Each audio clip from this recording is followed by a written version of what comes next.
Hello everybody, how are we? Welcome along to WD18, the Watford fan channel for your post-match pint. It was a frustrating afternoon. We had a frustrating start to this post-match pint. We actually did a take about 2 minutes in. Comments are flying everywhere. Charlie's down today, got a spill. A piece has been delivered. Sam wants to talk about a Fanta lemon. It's all going on. And they did finish Watford, Norwich City 1. A lot to break down after the afternoon, the early kick-off at Vicarage Road. I'm joined by Charlie Zazzera, Sam Ucko, and myself, Jacob Culshaw. I'm going to throw it over to Charlie first off. Firstly, if you were going to get a top up, what's the offer here at the Mansfield? The offer, 15% off food. Walk in, you'll see the posters about. Get your phone out, scan the QR code. You get an email, then you get your code. Just go over to the bowls. It's one of the food options on offer. We've got jalapenos, we've got Sam, the taster. we've got a little bit of pepperoni. Someone's got to give it a go. Charlie, have you already had the first one? Sam, is this your sort of go-to pizza? Well, do you know what? I like a margarita, or I like chicken and sweet corn. What Watford player would be a margarita? James Morris. What about chicken and sweet corn? James Day. Chicken and sweet corn. I think Tom Deli. I think it's just tidy. Tidy. Does the job when required. What flavour would bio be today? Pineapple now.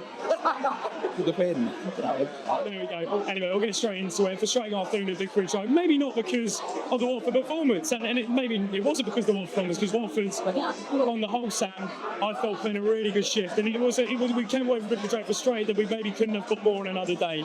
But crucial moments, key moments, and individual moments have particularly defined this one. Bio's red cards, Georgie's 2 chances. Frustrating. Sam, what's your overall assessment after walking back down Vicarage Road? Yeah, I think frustrating is the right word. Incredibly annoying that, the bio situation and those 2 chances, like you said, because with all due respect to Norwich, I thought they served to win today, but I didn't think they were particularly amazing. The win? I don't think we did enough to win the game, to be honest with you, particularly after the red cards, and I think they did the dark parts relatively well as well. We'll come on to the red card, obviously. I think Bio's stupid for giving the ref the decision to make, if you know what I mean. But ultimately, I am also proud of these players. I don't think they stopped. I think the effort levels were there. The application after the red card was there. And so, yeah, a mixture of frustration and pride for this Watford team. But again, all eyes on the board because it's a consequence, I think, of the bad decisions made so far in the January transfer window. Well, Watford fans made it loud and clear at Vicarage Road today, Charlie. Probably the loudest I've heard it. Since the ownership took over this football club, it was very much directed from the referee at the people upstairs. My biggest takeaway for today was that first off, but also we have to get a striker in before deadline day. It's an absolute must because Tom Cleverley can only do so much without a number 9. He's not delivering. Doumbia did more when he came on in the last 20 minutes. That's an 18-year-old who hasn't played a lot of professional football. But also, we look better with 10 men. Ultimately, we did look better with 10 men. We looked more of a unit. Kiembe was playing at that number 10, looking to press where he can. But Charlie, what was maybe your main takeaway from today's defeat? Reyes Bio, really frustrated with him. Even before the red card, he missed a gilt-edged chance. And yeah, you can say it's a red card or not. The player's gone down easily, but it's just brainless. And then it's just ruined it for his teammates. And it's cost us ultimately. But I'm coming away from the game with a bit of pride, I would say, just from the performance. I thought tactically we were quite well structured, even from the start. I thought it was quite brave to go with a 4 at the back, considering our options. We're so thin, we've got loads of centre-backs. I thought a Banker and Pollock could be something to build on going forward. No Vata, which was a real shame. It just shows how thin this squad is, that we've relied on a 19-year-old when he's not in the squad, that we look at our options, and we had so many centre midfielders on, but for their player, applied themselves well, but it was an upward bow the minute he went down 10 men. What did you make of the lineup, Sam? Yeah, I was incredibly confused. I was looking into it for about 5 minutes, trying to work out what the formation was, who was playing where, etc. I just think it's a representation of how thin this Watford squad is at the moment, to the point where we're having to play 4 central midfielders in the team, I think it was. We had 4 defenders on the bench, by the way, and Gapkin, Morris, Sear out. So who was it? Kevin Caben. It's you're right, meme. Yeah, I think it says a lot, like you say, when we're free on someone like Dooley at 18 years old to try and change the game. Michael Adepoku today giving his first league appearance, I think, for Watford. Maybe for Watford, yeah. Debut for Watford. I think it just says a lot about where this squad are, that we're relying on them to be getting changes. I think we talk about that's his chances there. And I think he feels the responsibility a lot more as well when there's no bar, when there's no batter. I think he felt that responsibility as well today and struggled for it. I thought that was a crucial period in the game. That talk about the red cards. It was one of those where every time now someone goes past the camera, we're always thinking that the rest of that point's going to go. Honestly, my brain now is just flashing, my life flashing before my eyes. Scanning like a prime round loser. Yeah. I think with Bio, I think it was soft. I think Mark Condes played for it, but it was a stupid decision for Bio, and he gave the referee a decision to make. Whether you think it's yellow, whether you think it's a red, whether you think it is anything at all, he's given the decision to the referee to make. But the decision was in the hands of Geordie Chatford. That's it. 1-1 with the keeper. I didn't think it was a penalty. And then the start of the second half is Quentin Kimbe. It just felt like those key moments in this one because Norwich, I don't think, were great. They came out the blocks quickly. Bondi made a good save. They should have made it 1-0. They made it 1-0 through Josh Sargent. People were saying whether it was offside. I thought he was in line with him around loser, but we need to see it, Charlie. Did you feel it was a moment's game today? Because Watford on the whole for 60 minutes were good value up there. Yeah, it's hard to tell when we're down to 10 men because the context completely changes. But I thought we could have got something from it. I was so unimpressed by Norwich. I don't know if they've taken their foot off the gas, but like they were so passive in the second half, and there was a tiny bit of hope in me because I thought they're not at it, and could we nick something? And if they had good impetus, we just didn't have that killer moment, and that's been our story all season because we're playing with Bio up front. Jefferson hasn't worked, and I just think there's only so much you can do. But if you look at all of our results, at a full, we are banging form. We haven't been battered a lot, have we? It's always by one goal here or there. And I think that was similar to the start of the season when we were winning by one goal. It's probably now even itself out. The problem is the expectations now have changed because we were in a top position, but realistically we were never promotion candidates, so we just need to everyone just stay calm really, hopefully get someone in and try and it's got a tough run coming up, haven't we? Well, we say everyone should stay calm. I think we are on the whole calm, but the man who's actually got the power and the control, it's whether he stays calm, Sam, because if we talk about the form, that's now 7 defeats in the last 9. The run coming up, it's tough. Leeds, Irish, Sunderland, and then the big one, Luton at home to end the month, Sam. In terms of sort of the Richter scale of pressure, I would have called it, how high is it now on Cleverley? Because I think as fans, we haven't put him under pressure, but we know upstairs, I saw Scott Duxbury parading around the director's box where I sit, I look up, I can see Scott, I don't know whether Gino was in attendance, but it just feels like there's a different conversation between Gino and everyone else, and a conversation around Tom Cleverley. Yeah, we said it last week, but I think we're almost in the boardroom at the moment. People at the sides, we've got Gino Pozzo and Gianluca Nani versus Tom Cleverley and Scott Duxbury at the moment. The pressure's always on at Watford. You're never, 3 games away, 3 defeats away from being under pressure. And the reality is, the results recently haven't been good enough. Some of the performances haven't been good enough either. And because of the way Gino Pozzo works, he is now under extreme pressure because of it. I will be surprised, I'll be honest with you, if the Cleverley makes it out in February with the games that we've got coming up. Think he'd hold us up, Gino? No, I don't think that statement last week means anything either. I think it's just a placeholder after the backlash from the fans. I think I said this last week. I hate to say it, I think by Luton at home there'll be a new manager in charge. I'd say trust Gino. What did he make of the chance today, Charlie? What are the chance? Yeah, it felt like that was the loudest I've heard it at Vicarage Road towards the ownership.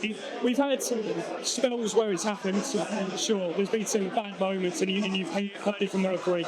That felt like the first time where a lot of people were really singing on, literally singing on the same hymn sheet about the board. It feels like it's gathering momentum, really, doesn't it? It feels unified, it feels clear. And I just think it's going to get more and more louder. The only thing that can save it, really, is Clebs and the team, is results. That's the only thing that'll quiet it down, I think.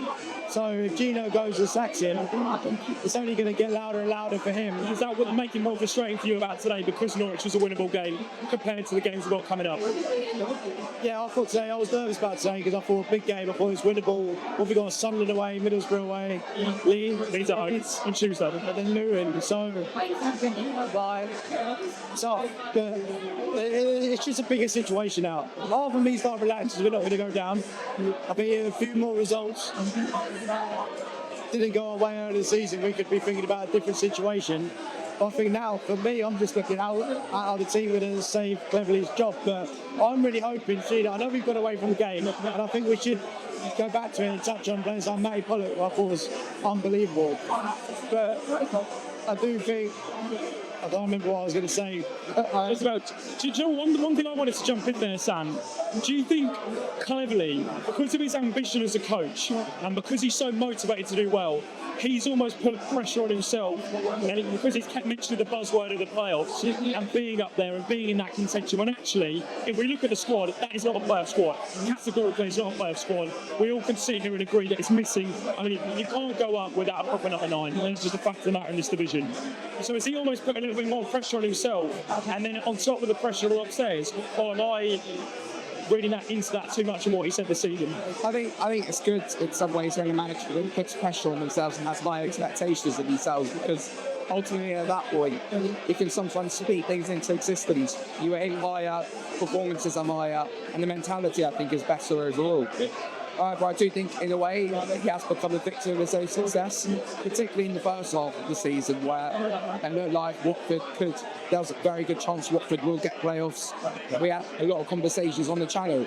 How do Watford kick on now and cement our place in the top 6? And I think because of that and the way that results have now panned out over the last 6 weeks or so, he's become a victim of his own success in that way, if that makes sense.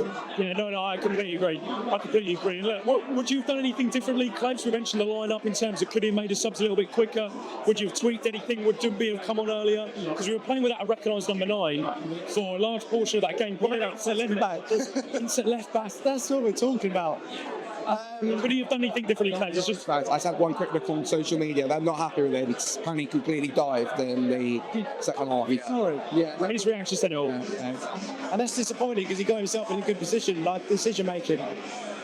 I don't think he's been a good signing at all. I don't think he's had a lot. Who was you talk us through stand-up performance, Charlie, today, and performers that were underwhelming, or was it just bias? I think so. I think Pollock was outstanding. The amount of blocks he made.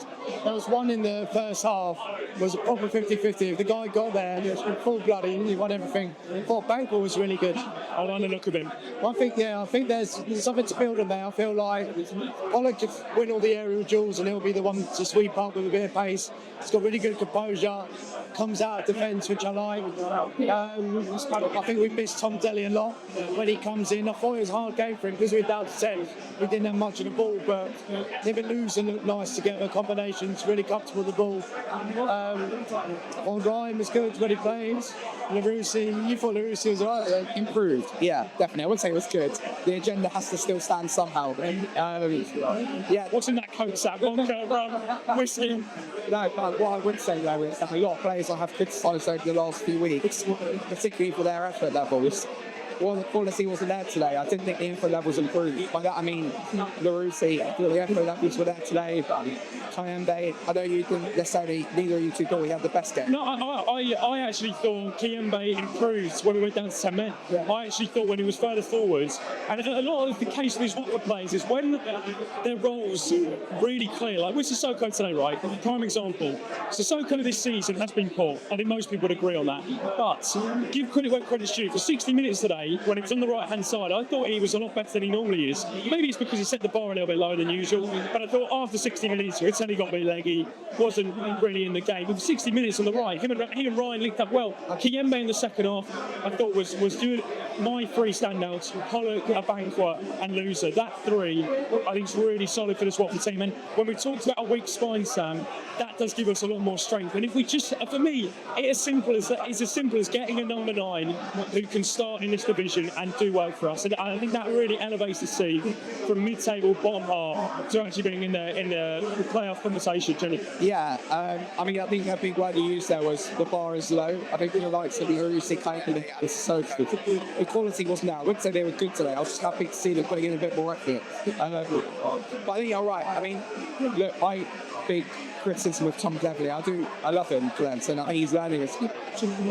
Whether it's his fault or not because of injuries, it's been frustrating to see so many changes in the starting 11 this season. Have we even played the same 11 2 games in a row? We haven't. And I think the team has struggled into that. Is that down to clubs or upstairs?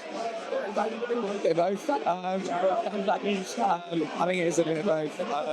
And there were some, and obviously Rocco Batty going out injured, being injured. I think he's just struggling in terms of finding his best team, to be honest with you. But in terms of that spy, in terms of Matty Wallace development, it's not going to help him too much. Having different centre-back partners being played on the left, middle, or the right of the back three or in the back four. It's not Imran Loser not knowing who his midfield partner is. It's not particularly helping for anyone. I just think we need to really set out our core, what it's going to be, sign a striker to be part of that core and go from there. I think close prefers the 4. I think if you asked him about, is he going to go, we would never know.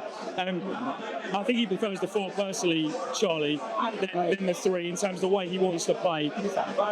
Anything I'm finding it hard to dissect this one really, because as you said, in the context of the 10 minutes, hard to really gauge this Watford team today. But just sum up anything else that we maybe haven't touched upon that you wanted to talk about, because it's quite hard in the context of the 10 minutes. Yeah, I think maybe a word on Georgie. Like, Roy had a difficult game, and when we're looking at him for a bit of inspiration, it was hard because he's literally the only one we can not rely. We can't even rely on him really when it comes to the end product. It's just disappointing that you probably had a better view. What was that one-on-one situation like? Because it was quite hard to see where we were. With the Angus go. Basically, it was just a loose touch. And I think the thing is with Georgie, he has maybe what separates him from being a good player and a great player. He's just actually that yard of pace. When he's on the ball. Yeah, how can it be a yard of pace when he beats people easily? Yeah. It's just that final, for me, it's that final pass. A lack of conviction. So when his final action, there's a lack of conviction to his hand, whether it's a goal assist, final pass. He does everything right up until that point. It was a loose touch, Angus gun, and I have to say, 2 things. Firstly, we thought he'd given a penalty because the referee pointed that way, and I was like, we pointed to the spot. The second thing was, I thought Pollock got sent off. Yeah, I thought Pollock had been sent off. I thought Georgie had been sent off. Yeah. I couldn't actually tell. Right at the end. People were just slowly walking away from the referee after the whole scuffle, and you realise right at the end of it. We lose our heads, don't we, Sat? Quite a bit. I mean, one of my frustrations with Dan Madman over the years, he got sent off for 2 very similar things in quick succession. Same example with Bayo. From memory, he did the same thing last season. I got sent off. I think it was Bristol City at home on Boxing Day. Was it Stoke? It was someone. We got battered. It was on the floor and he elbowed someone. Very, very simple. Look, we said it before. I think it's very, very soft 2 red cards, and Mark Hondez, who I actually thought had a really, really good game today. How did he not get a yellow card, by the way? I know, but this is what you need. We just need those shithouses at this level. And it's Bayo's fault. It's completely his fault. He gives the ref a decision to make. It's stupid. And something, I sat with Charlie today. Absolute pleasure always when I do. But this, it's always a bat. It's something that Charlie said to me. I don't know exactly the phrase, so you can jump in here. But there's a lot of football intelligence sometimes with this team, if you know what I mean, Charlie. Yeah, and this is why Tom is braving Championship other ready players. We just don't have that now. I think Kayembe was giving cheap fouls away, trying to put it on. I think Loser can lose his head and give away silly undereducated things. Just being smart. I don't think that's a bit of a problem of our recruitment. That's one area where we don't look at. And I think, Fio's, it's cost us the game for that fight and of stupidity. But yeah, I think we don't have enough doubt. Like Matty Pollock, even him, like when the incident happened, you could see him pushing people away, speaking to players, trying to organise it. But he's still, what, 22? 23. Again, we need that leader, and that's why it's frustrating with Sissoko with the armband. He should be the one leading and set example. I think he got booked for dissent today. Saying that, I think Clev's got booked for dissent today. Sissoko straight down the tunnel at the end. Matty Pollock at the end, giving his shirt to a fan, signing autographs, taking pictures at full time in the lower Graham Taylor. The last player clapping the fans off. That's my captain. I think a lot of Watford fans probably say that he's our captain now, although he's not wearing the armband, the way he conducts himself. To be honest, when you talk about players, the championship oven ready players, what Tom Beverley's used, that's the phrase anyway. We're talking John Eustace's. We need a John Eustace in there just to calm it down. Someone like that. I saw commentary sign Matt Grimes from Swansea. Now, he's out of our budget, but that sort of player we are craving at Watford. I know. And Swansea want to sign Kipriano as the replacement. Just to wrap up, Sam, anything else you want to mention about the game for retention just in the last couple of days of the window? I mean, like I say, I just think the heat should be on the board rather than the team and Tom Beverley. Like it was today? Like it was today, exactly. But I just don't think. I feel sorry for these players in some ways because I don't think it's an effort problem. I think they are working really, really hard for the manager, for the fans. I think it's a quality problem. And ultimately, you can't improve that quality without additions to your squad. Yeah, like, just echoing that, I feel like the culture and the effort levels of the team are slowly Titanic style changing with having the right attitude and application. But with that, the quality is going down. When you look at Jesper Espreen leaving, even Wesley Hu, Kone, imagine if we had his legs in the middle at the moment. So, and the one thing that I was going to say that I forgot was, I'm really hoping Gino wakes up, smells the coffee and realises Premier League isn't an issue. And I think that would be a way he realise to stick with Tom this season, try and go again in the summer. How do we see the final days of the window going down? February the 3rd, midnight, it'll be wrapped up. I think the striker has to come in. And a lot of people will be speaking to before we went live today, they think Emmanuel Dennis is going to come back. Just going on it and sort of the probability of it as well. You've got a good idea for a striker. Go on. Jay Rodriguez. So it's Wrexham. I can tell. Did you not Surely be thinking about that from last night, I reckon that moment. Sam, predictions for the end of the window? I do think players will come in. I think we'll get at least that left back. Charlie Taylor. Well, consider that Chelsea left back. I think one of those will come in. I think it seems from all the rumours that we want to sign another winger. It's interesting because I think, I don't think we necessarily need that more than we need a striker and a central midfielder. I just wonder if what's happening with Bio will change their mind and we might look to get a striker. It wouldn't show me one thing if Emmanuel Dennis came back in the last couple of days. Bio, with a suspension of 3 games, is going to be back for Luton at home. Charlie, just final words on the rest of the window. It's going to be interesting. You're right. When Luke came on our video the other day, it was fun. He said about us going for a winger. We need a striker, but I don't know who's out there. Like, interesting quote from Tom Woolsey saying there's definitely going to be 2 people coming in, and didn't he say one of them championship ready? Do you think he's forcing the board's hand to make sure it gets done? Because he's done that a couple of times where he's got, we need players, we need to sign players, we need to sign championship players. And he said it this year, and for me, it would not surprise me if no one else came in. And it was that maybe have just been pretty linked, but I'm not sure they're ballsy quotes. I think they're calculated from Tommy. I don't think he would have. I think he's learned from his mistakes. So even if they do come in, I'm just looking at the market. I have no idea. So is it half exciting? I don't know. Like, I'm a bit worried about this running games. Let's see what happens. But for me, all my focus is that Tom is still in position because even though we lost today, I thought the way he set the team, the way they played for him, everyone's fighting for him.